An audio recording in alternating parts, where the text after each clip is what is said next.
come up and raise their voice, their rights to their independence, their rights of self-determination. I thank all of you for coming. This is one of the biggest turnouts in the world. Mubarak ho sabko. Kitna bada turnout. Applaud all of you against the Modi regime like this. Remember, our voices will never ever be silenced. Our voices will never be quiet.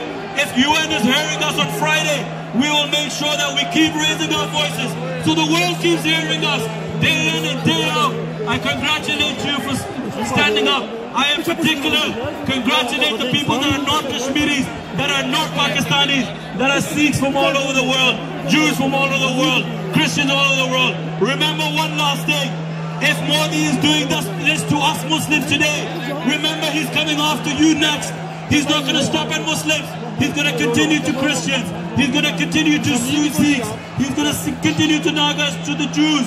Remember, he will eliminate everybody one by one. That's his belief.